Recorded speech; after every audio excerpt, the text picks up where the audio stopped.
Am I the a-hole for dropping my uncle's affair partner's name at dinner after he tried to shame me?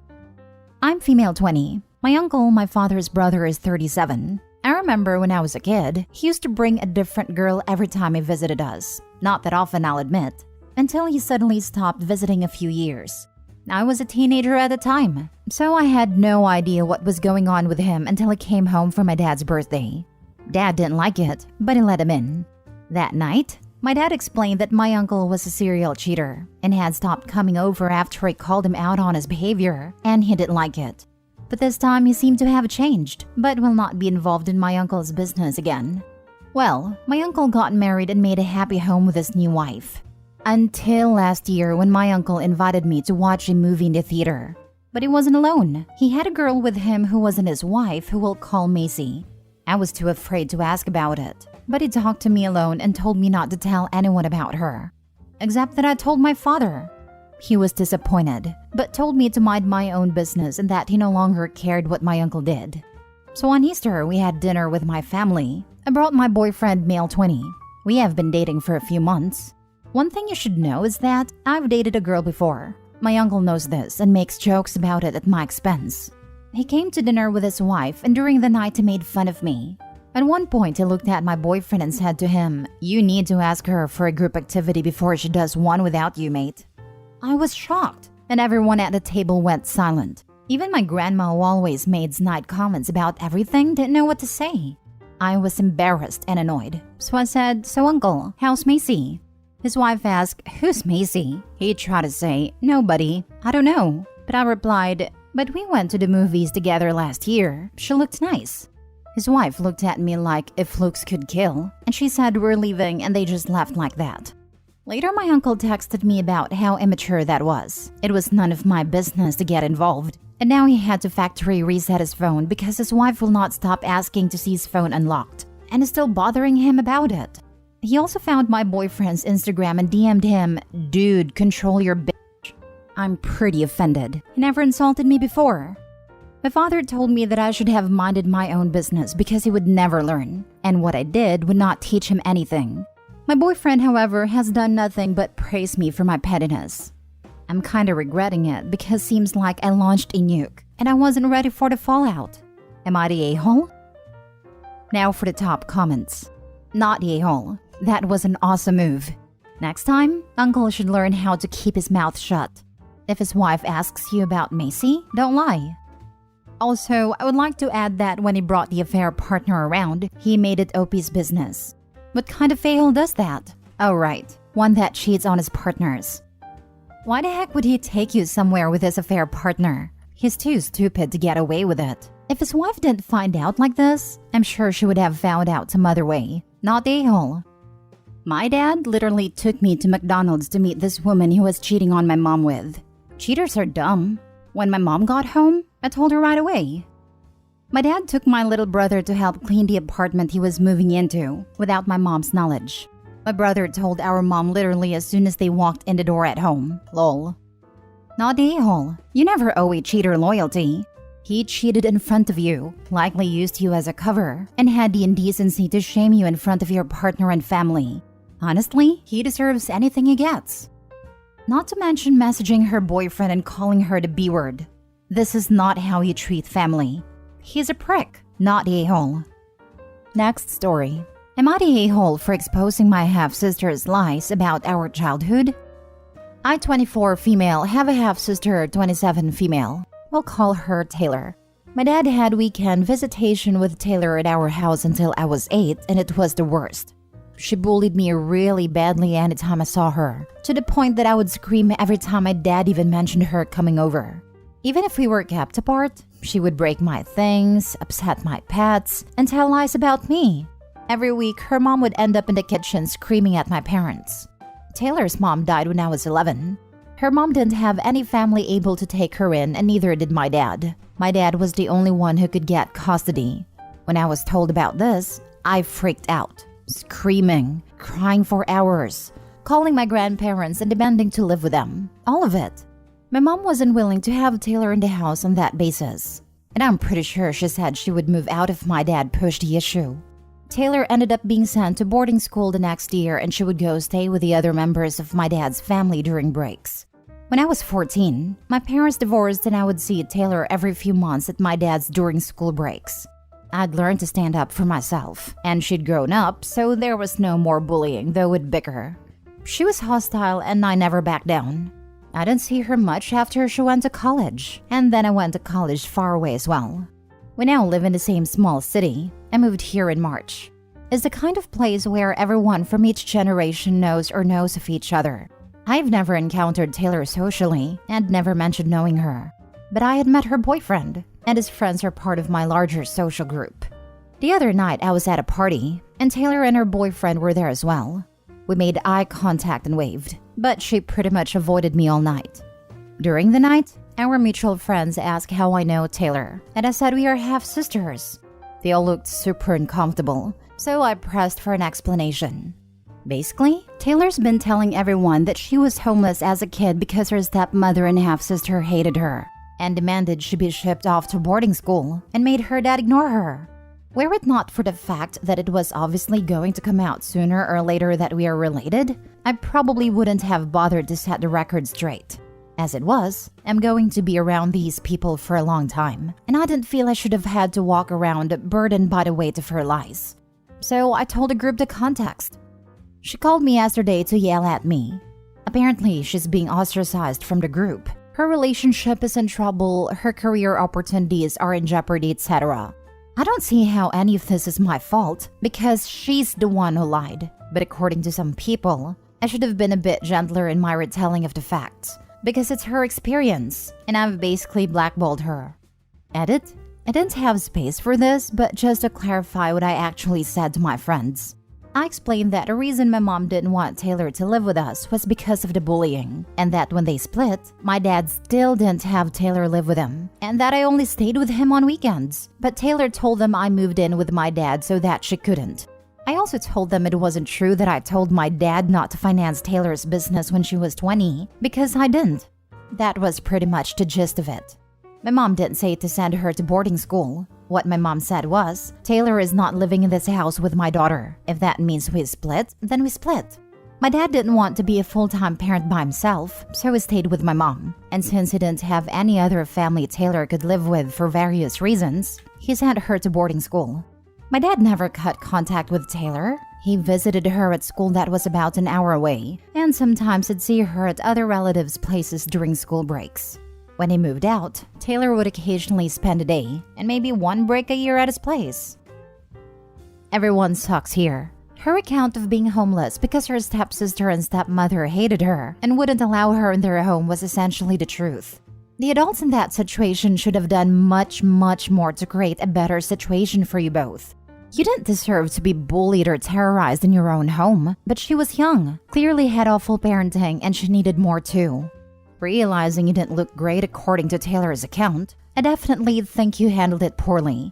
You moved to her city, joined up with her friend group, and when telling your side of the story en masse, you should have been more gentle and even perhaps more neutral, acknowledging you were both children when all this went down. Honestly, despite sounding like a bit of a craphead as a kid, I really feel bad for Taylor, because she was by all accounts abandoned by her family and is now on the outs from a large friend group. The dad should have left Opie's mother the moment she made him choose between his daughters. That way, he could have the girls in separate times and work on helping Taylor the way she needed, but he chose the easy way out. Opie's mom did the right thing by protecting her daughter. Not the a-hole. For someone to entirely reverse their decision about a person based on the story of a stranger they've just met, that's a big deal. It feels like it wasn't actually a surprise. For it to have had as big an impact as to upset work opportunities over hearsay. She's probably been tending to a garden of red flags for a while. Her sister was that one friend that no one really likes, but pities too much to end a friendship. Opie just enabled the friends to get over their pity, and they no longer had any reason to maintain the friendship. Next story. Am I the a-hole for not pushing my family to include my fiancé in Christmas card photos?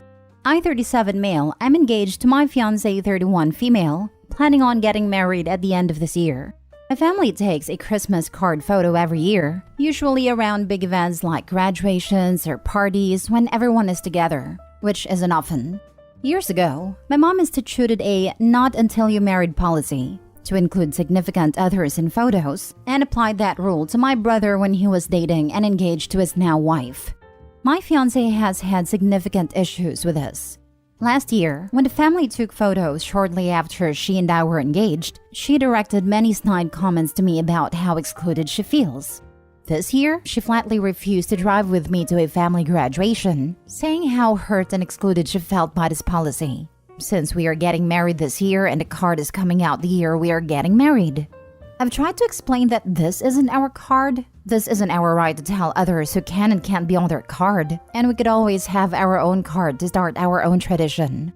She made several comments around how surprised she is that I haven't stood up for her to my mother, even telling me that she's discussed the issue with others, and they also are surprised that I wouldn't take a stand with my mother on this. She also made a point multiple times to say, "Good, less time to spend in photos with them at the wedding," implying a tit-for-tat response to this policy. I don't really know what to do. Am I the a-hole? Your mother is very wise. Your fiancée is a bit of a main character, isn't she? Wow, and she's already planning retaliation at your wedding? Dude, you may seriously want to rethink things here.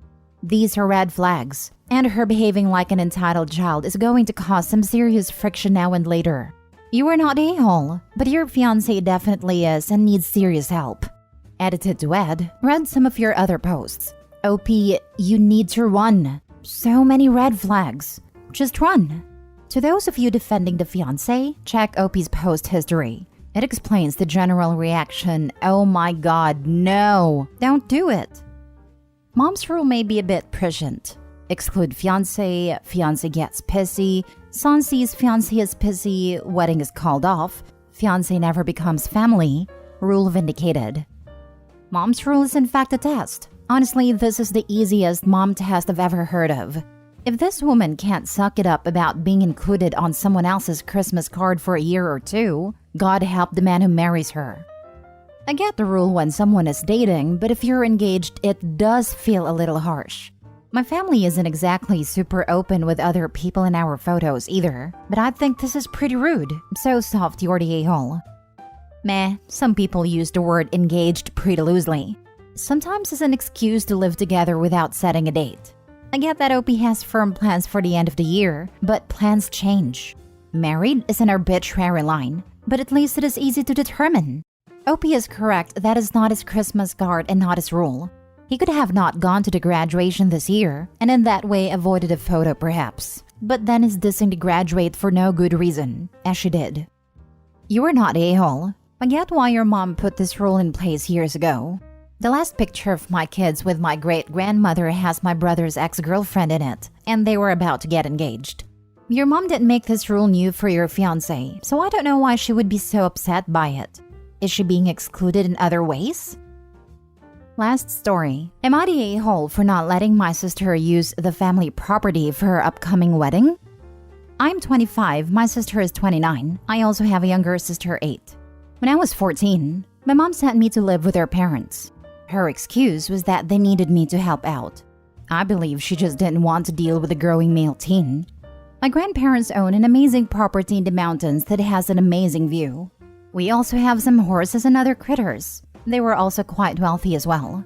They both passed 4 years ago a month apart. They gave me the property because I would appreciate and respect it more, while my mom and sisters got money and other assets which was overall valued more than the property. In the past 4 years, I turned part of the property into a venue for mainly weddings. Grandparents knew of this idea and thought it was a good one. We are busy and usually booked about 8 months out.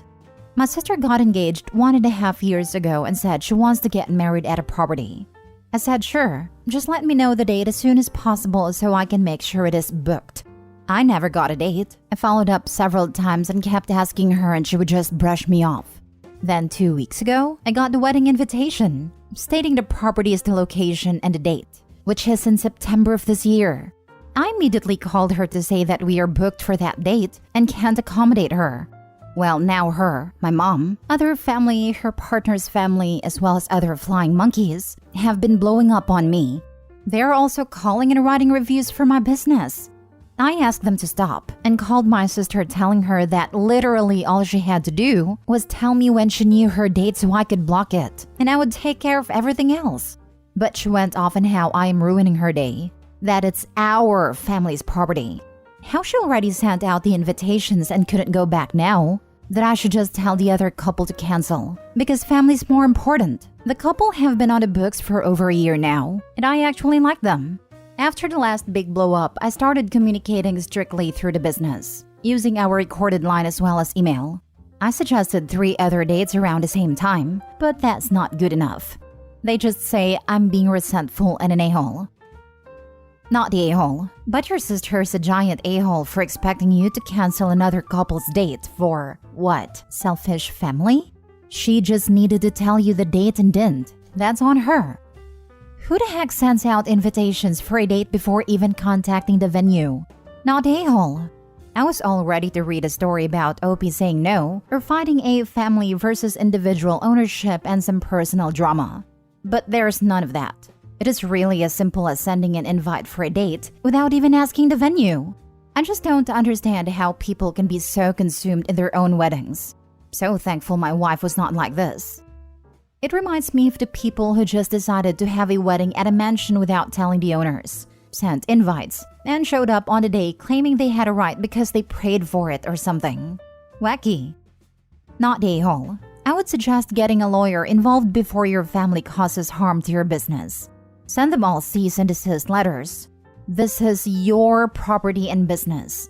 Do not allow them to discredit it just because they are not getting their way. I'd also put a PSA out that our wedding will not be at your venue. That way, a bunch of people don't show up and ruin this other lovely couple's wedding by causing a scene.